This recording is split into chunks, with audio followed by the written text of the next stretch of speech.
미국에 레이몬드 무디란 이름의 의사가 있습니다. 레이몬드 무디. 대학에서 철학 교수로 있다가 뜻이 있어서 의과대학을 다시 들어가서 늦게 의과대학을 했습니다. 그래서 이제 의사가 된 뒤에 종합병원에 근무하는데 죽어서 시체실에 들어갔다가 살아나온 사람들이 있는 걸 봤습니다. 의사가 사망이라고 진단을 해서 시체실로 옮겼는데 3시간 만에 5시간 만에 깨나온 사람이 있어요. 근데 이 사람이 이제 철학 교수 출신이니까 거기에 대해서 의문을 가진 겁니다. 그 사람이 3시간, 5시간 죽어 있을 동안에 무슨 경험이 있을 게 아닌가. 그 사람들을 인터뷰를 했습니다. 당신이 의학적 진단으로 심장이 먹고 죽어 있었다고 판단됐던 그 기간 동안에 경험한 걸 한번 말해봐라. 그걸 이제 인터뷰를 하면서 녹음을 했습니다. 그랬더니 비슷비슷한 거예요. 내용이. 그래서 이분은 이제 철학을 하고 가르치던 분이니까 문제의식이 남다르지요. 요 병원에서 끝날 게 아니라 다른 종합병원에도 이런 사례들이 있을 거 아닌가. 그걸 한번 전체적으로 조사를 해봐야 되겠다. 그래서 각 종합병원에다가 요청을 했습니다. 이런 사례가 있으면 연락을 해 주시오. 그래서 153건을 모았습니다. 153건. 그래서 그 153명을 녹음기 들고 찾아다니면서 병원에는 1년 휴가를 내고 그 전부 녹음을 해서 그걸 분석을 했습니다. 거기 어떤 원리가 나온 거예요. 그걸 책을 썼습니다. 그 책 제목이 죽음 후의 생명, 이런 제목의 책입니다. 아주 그 방면에 베스트셀러가 됐었고 우리나라에서도 한 5, 6년 전에 출판이 됐었습니다. Life After Death, 죽은 후의 생명, 그런 제목입니다. 근데 예를 들어서 한 사람은 갑자기 심장 쇼크로 죽었는데 자기 시체가 침대에 누워 있는데 막 간호사가 와서 막 의사가 오고 막 인공호흡을 하려고 막 의사가 이래 조치하고 그런 걸 자기가 본 거예요. 또 한 사람은 고속도로를 가다가 차들이 충돌해가지고 즉사했는데 그 교통순경이 막 호루라기를 불고 막 교통정리하는 걸 자기가 본 거예요. 그 다음에 이제 공통적인 얘기가 뭐냐 하면은 길다란 컴컴한 터널을 지난 겁니다. 컴컴한 터널을 쭉 지나가니까 넓은 곳이 나왔는데 공통적인 얘기가 뭐냐 하면은 말할 수 없는 빛이 다가온 거예요. 참 대낮보다 더 밝은 빛이 나타났는데 2가지 반응이요. 빛을 본 순간 막 무서워서 막 도망간 사람이 있어요. 그거는 예수님을 안 믿고 못된 짓 한 사람들. 그 사람들은 막 빛을 본 순간에 두려워서 막 도망치려 한 거예요.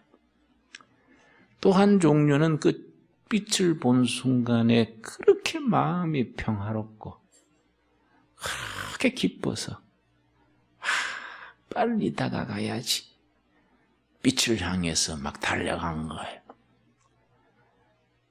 그러면서 양쪽 다 자기 살아온 세월이 영화 필름처럼 그 짧은 시간에 평생 살아온 것이 쫙 지나간 거예요. 근데 이제 빛을 만난 순간 빛 대신 분이 두 가지를 물었어요. 두 가지. 그건 공통적인 질문이라. 첫째는 너는 땅에 있는 동안에 사람을 얼마나 사랑했느냐?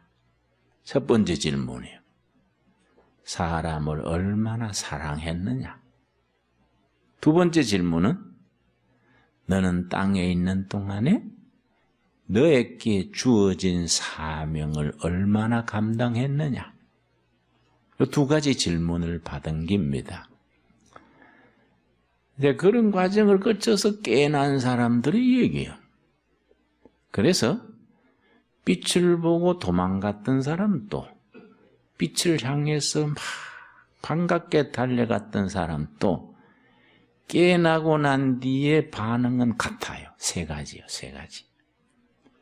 한결같이 교회나 성당에 잘 나가는 거. 누가 뭐 가사 소리도 안 했는데 자기 발로 열심히 교회를 다니는 겁니다. 캐톨릭 신도들은 성당에 다니고 교회를 열심히 다니는 거예요. 세 번째는 기회만 있으면 베풀라는 거예요. 기회만 있으면 자꾸 베풀라 그러고. 세 번째는 자기 죽는 임사체험 그래요. 임사체험하기 전에 나쁜 버릇, 술, 담배 하던 사람, 마약 하던 사람, 너무 험담하던 사람 다 끊은 거예요. 그 마약 같은 거 끊기가 얼마나 힘듭니까? 근데 그 체험 뒤에는 스스로 마약은 돌아보지도 않는 거예요. 술 같은 것도 딱 끊고 삶이 변화가 된 거예요. 이 책이 참 소중한 것은 실제 그런 153명의 사례들을 모아가지고 그 사례들을 분석을 해서 쓴 책이니까 생동감 있고 또 쓴 사람이 뭐 보통 의사 수준 넘는 철학 교수를 거친 사람이니까 그 책에 대한 신뢰가 있는 거지요. 나는 그 책 읽고 참 은혜 받았어요. 여러분 오늘 본문 말씀 보면은 에녹이 365세에 죽었는데 에녹의 특징이 뭡니까? 하나님과 동행하다가 하늘로 옮겨갔다. 참 운치가 있는 말씀입니다. 창세기 5장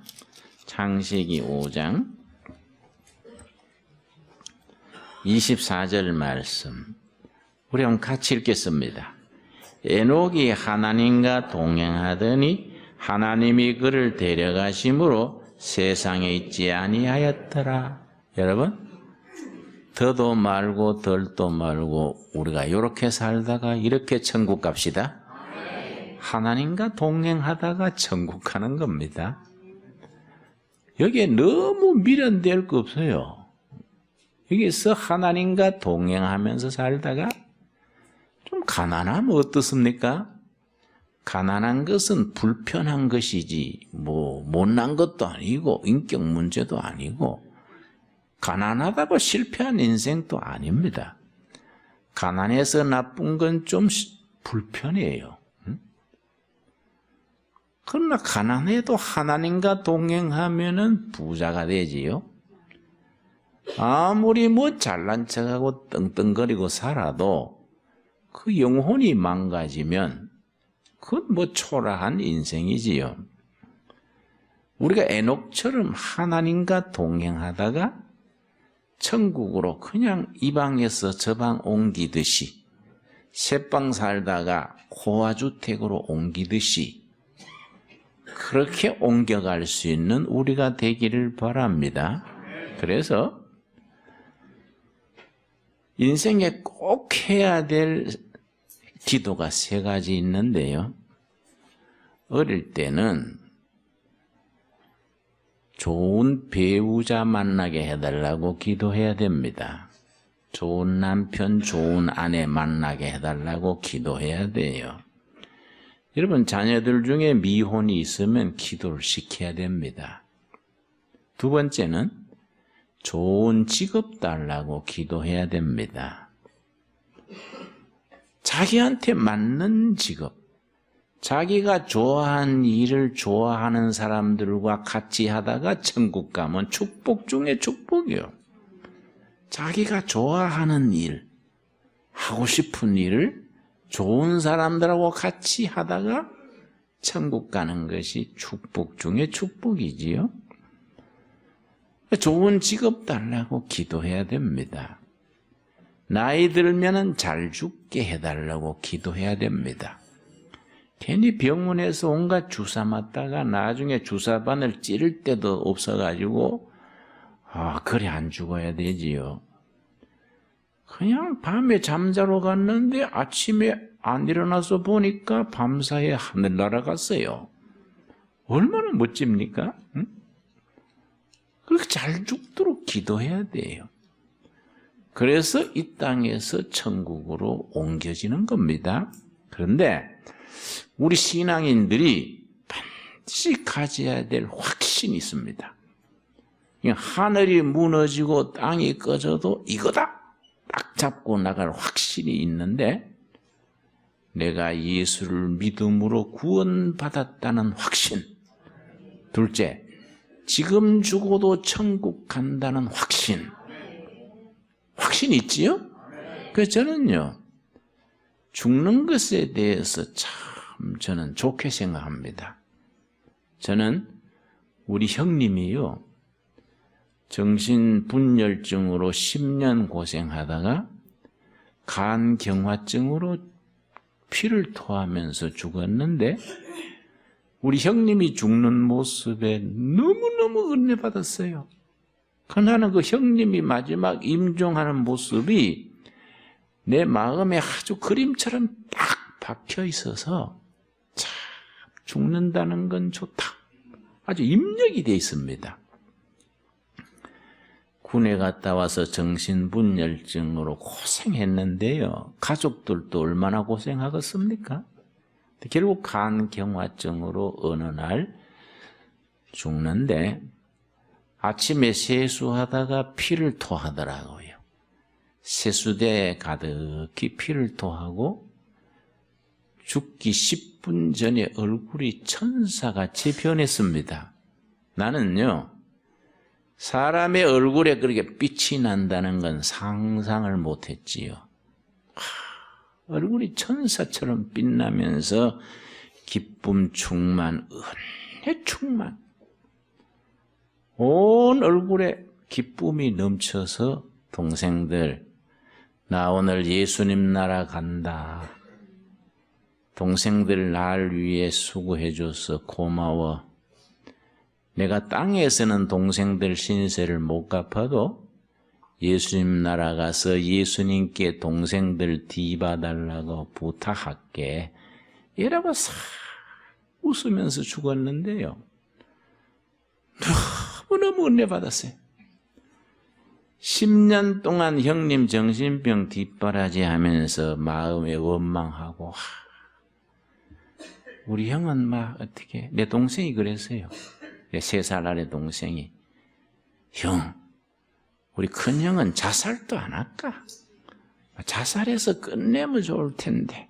그래서 내가, 야, 가망 없어. 자살해도 우리가 하지 큰형은 안 해. 응? 그때부터 이기주의인데 뭐 우리 형제끼리 그런 대화까지 나눴어요. 얼마나 지긋지긋하면 그렇겠습니까? 그래 원망하던 생각이 그 형님이요 죽음의 자리에서 천사같이 변하는 얼굴을 보고요 눈 녹듯이 녹아버렸어요. 이야, 우리 형님 참 성공했구나. 형님 원망하던 생각이요 일순간 녹아버리고요. 이야, 우리 형님 참 성공했다. 여러분, 성공 아닙니까? 인생살이 성공이 뭐예요? 뭐가 성공입니까? 10년을 정신병을 해도 평생을 밑바닥에 헤맸어도 이 땅에 떠날 때 하늘이 열리고 천사 같은 얼굴로 기쁨 충만, 은혜 충만하게 죽으면 그게 성공 아닙니까? 그때 내가 형님 얼굴 보고요. 죽는다는 건 좋은 기구나. 어떤 사람한테 좋은 겁니까? 준비된 사람한테 좋은 거예요. 준비된 사람한테. 준비 안 된 사람은 죽는다는 것이 끔찍하지요. 우리들 거듭난 성도들은 살았을 때 주님 이름으로 열심히 교회 섬기며 선한이라고 살다가 하늘 문 열린 때 예수님 나라 들어가면은 얼마나 축복입니까? 그 준비해야 돼요. 여러분, 하늘나라 가서 우리 둘의 식구들 한 동네 모여서 합시다. 응? 꼭 한판이 다 있을 거 아니요. 김진홍, 이아무개, 박아무개. 아, 그 중에 누가 빠졌으면은, 아무개 집사는 왜 없지? 밑에 동네 갔는가 봐. 아이고, 쩍까. 애당 댕길 때는 멀쩡하더만. 응? 그래야 되겠어요? 다 한 동네 모여야 안 되겠어요? 안 그렇습니까? 그러니까 여기서 그 천국 가서 모여 사는 연습하자고요. 그저 형제 자매 중에 허물은 덮어줘야 돼요. 못된 짓 하면 오죽 답답한 못된 짓 하겠습니까? 응? 사람이 잘하고 싶지 못난 짓 하려면 다 속에 한이 쌓이고 꼬이고 상처가 있어 그런 거니까. 아이고, 내가 기도해줘야지. 너그러워야 돼요. 그지요? 뭐 좋은 일 하면 박수를 쳐주고요. 그저 칭찬해주고 위로해주고 못난 건 덮어주고. 그래 살다가 천국 가야지. 야, 밝히자. 삼자 대면하자. 네 죽고 내 살자. 되겠습니까? 아이고, 그래 살면 힘들어 못 사요. 힘들어. 안 그렇습니까? 응? 그러니까 여러분, 예수 믿으면 어수룩해져요. 딴 사람 보기 돌려먹기 좋을 만큼. 아, 저 사람 사기 쳐먹기 좋겠다. 응? 좀 어수룩해야 돼요. 응? 왜냐? 하늘나라 소망이 있기 때문에. 여러분 옛날에 내가 추천해서 읽었겠지만은 아직 못 읽은 분들은 반드시 구해 읽고 읽은 분들도 다시 한번 읽었어요. 1700년대에 스웨덴의 스베덴보리라는 영성가가 있습니다. 칸트가 있을 때 그 당시인데요. 뉴턴의 버금가는 물리학자였습니다. 천재입니다. 천재 중에 천재입니다. 스베덴보리. 뉴턴과 맞먹었어요. 같은 시대. 그 시대 인물이 많이 났습니다. 철학계의 칸트, 물리학계의 뉴턴, 스베덴보리. 인재들이 많이 났는데 57세에 하나님을 체험한 겁니다. 살아계신 하나님이 오셔가지고 스베덴보리야, 내가 저승세계 천국을 내가 안내할게. 천국 가가지고 몇 시간 동안 다니다 온 거예요. 그 뒤로 수시로 천국 왔다 갔다 한 겁니다. 자기 천국 체험기가 이 책이에요. 본래 스베덴보리는 책을 여러 권 남겼는데 57세 체험한 뒤에 과학에 대한, 물리학에 대한 책 전부 다 치워버리고 딱 성경만 놓고 살았어요. 숨질 때까지. 그러니까 87세 때인가 죽었는데, 뭐 죽었다기보다 하늘나라 옮겨간 거지. 왔다 갔다 했으니까. 그 사람의 어려운 책을 쉽게 풀이해서 요약했던 책이 스베덴보리의 위대한 선물. 부제목이 뭐라고 되어 있냐면은 천재 과학자의 감동적인 천국 체험기. 저는 청년들한테 이 책을 확실히 추천합니다. 왜냐? 사생관이 분명해야 돼요. 무엇을 위해서 살다가 어떻게 죽는다? 확실해야 돼요. 이 크리스찬들은요, 죽음에 대한 문제가 확실해야 됩니다. 이 책을 깊이 읽으면요, 죽는 거에 대한 두려움이 없어집니다. 그리고 천국에 대한 확신이 생깁니다. 내가 이 책을 추천해서 고맙다는 말을 아마 수백 번 들었을 겁니다. 김 목사님이 그렇게 숨어있는 책을 추천하셔서 내가 그거 읽고 방황이 끝났어요. 나는 딱 목표를 세우고 살다가 나도 천국으로 갈랍니다. 뭐 그런 얘기 많이 들었습니다. 우리 여기 한부옥 권사님한테 얘기하면 구해줄 거예요. 우리 지금 작은 서점에도 몇 권 있을 겁니다. 스베덴보리의 위대한 선물. 이 사람은요, 영적 세계를 많이 본 겁니다. 57세부터. 예를 들어서 스베덴보리가 한 번은 귀족들 모임에 갔는데 귀족들이 빈정거리는 거예요. 당시 뭐 사후 세계를 본다고? 말도 안 되는 소리. 과학자가 뭐 치매에 걸렸나? 뭐 이런 식이에요. 그리고 그 중에 한 명이 이 중에 누가 제일 먼저 죽을까요? 자꾸 묻는 거예요. 그래서 스베덴보리가 분위기에 할 수 없어. 이래 돌아보고 그 중에 제일 젊은 백작이 있어요. 저분이 제일 먼저 죽겠네요. 그랬는데 사람들이 피식피식 웃고 안 믿었지요. 그 다음날 그 사람이 죽었어. 아주 그 당대에 아주 히트 뉴스를 했습니다. 그 뒤로 스베덴보리가 그런 예언은 절대 안 했어요. 절대. 영적 세계를 보는 눈이 열린 겁니다. 그걸 뭐라 그럽니까? 영적 세계를 보는 눈을 무슨 안이라 그럽니까?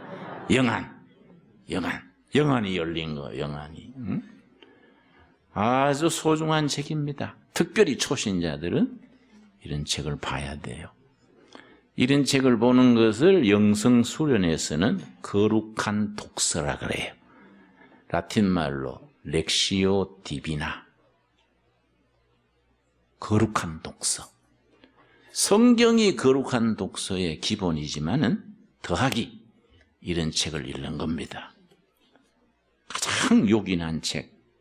내가 한 20권 거룩한 독서 목록을 쫙 뽑아서 다음 주에 프린트해서 드릴 테니까, 예를 들어서 토마스 아켄피스의 그리스도를 본받아, 칼빈의 기독교 강요, 이런 또 스베덴보리의 위대한 선물, 한 20권인데 그런 거 딱 집에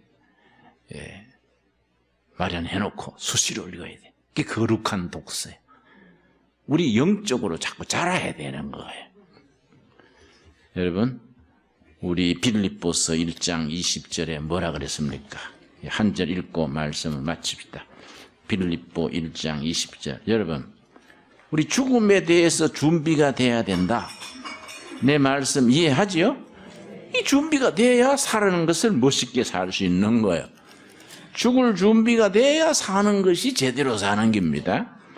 빌립보 1장 21절, 21절, 20절부터 봅니다.